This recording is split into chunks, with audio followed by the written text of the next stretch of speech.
ಸಂಧಿಗಳು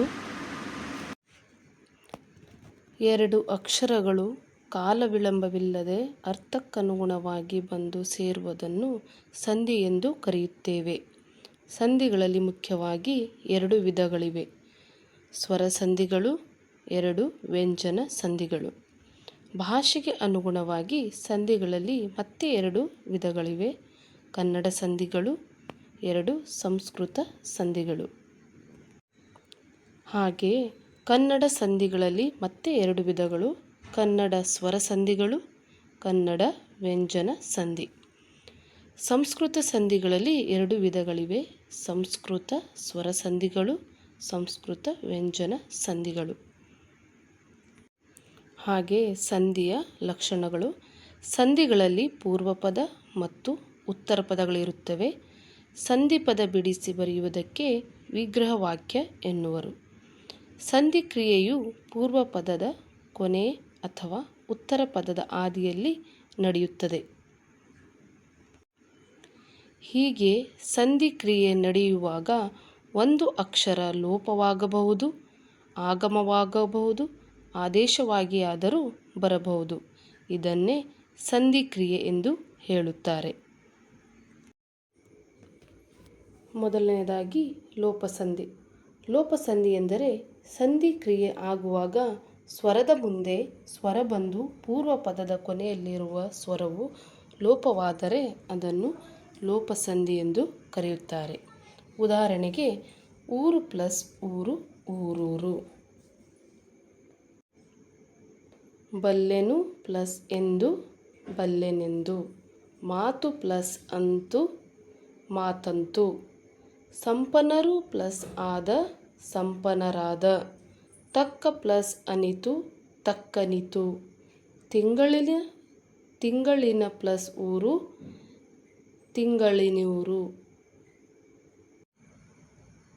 ಆಗಮ ಸಂಧಿ.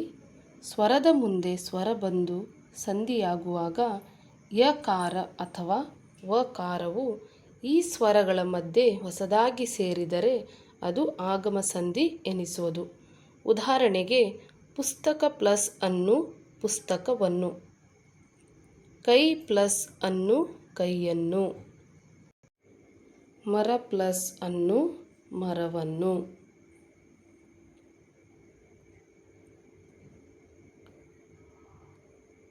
ಮಳೆ ಪ್ಲಸ್ ಇಂದ ಮಳೆಯಿಂದ. ಶಾಲೆ ಪ್ಲಸ್ ಅಲ್ಲಿ ಶಾಲೆಯಲ್ಲಿ. ಮಗು ಪ್ಲಸ್ ಹೀಗೆ ಮಗುವಿಗೆ. ದಿನ ಪ್ಲಸ್ ಎಲ್ಲಿ ದಿನವೆಲ್ಲ.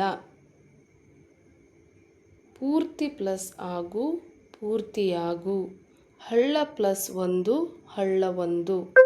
ಚರಿತ್ರೆ ಪ್ಲಸ್ ಇದೆ ಚರಿತ್ರೆಯಿದೆ. ಆದೇಶ ಸಂಧಿ. ಸಂಧಿ ಕ್ರಿಯೆ ನಡೆಯುವಾಗ ಕಥಪ ವ್ಯಂಜನಗಳಿಗೆ ಗದಭ ವ್ಯಂಜನಗಳು ಆದೇಶವಾಗಿ ಬರುವ ಸಂಧಿಯೇ ಆದೇಶ ಸಂಧಿ. ಇಲ್ಲಿ ಪ ಬ ಮಗಳಿಗೆ ವಕಾರವು ಆದೇಶವಾಗಿ ಬರುತ್ತದೆ. ಉದಾಹರಣೆಗೆ, ಮಳೆ ಪ್ಲಸ್ ಕಾಲ ಮಳೆಗಾಲ. ಮೈ ಪ್ಲಸ್ ತೋರು ಮೈದೋರು. ಬೆನ್ ಪ್ಲಸ್ ಪತ್ತು ಬೆಂಬತ್ತು. ತುದಿ ಪ್ಲಸ್ ಕಾಲು ತುದಿಗಾಲು. ಹುಲ್ಲು ಪ್ಲಸ್ ಕಾವಲು ಹುಲ್ಲುಗಾವಲು. ತಣ್ ಪ್ಲಸ್ ಪುಳಿಲ್ ತಂಬುಳಿಲ್. ಬೆವರ್ ಪ್ಲಸ್ ಪನಿ ಬೆಮರ್ವನಿ. ಕಡು ಪ್ಲಸ್ ಬೆಳ್ಪು ಕಡುವೆಳ್ಪು. ಮೇಲ್ ಪ್ಲಸ್ ಮಾತು ಮೇಲ್ಮಾತು.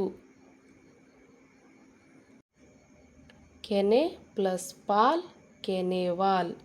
ಬೆನ್ ಪ್ಲಸ್ ಗಾವಲು ಬೆಂಗಾವಲು. ನೀರ್ ಪ್ಲಸ್ ಪನಿ ನೀರ್ವನಿ.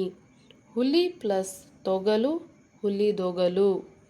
ಕಣ್ ಪ್ಲಸ್ ಪನಿ ಕಂಬನಿ.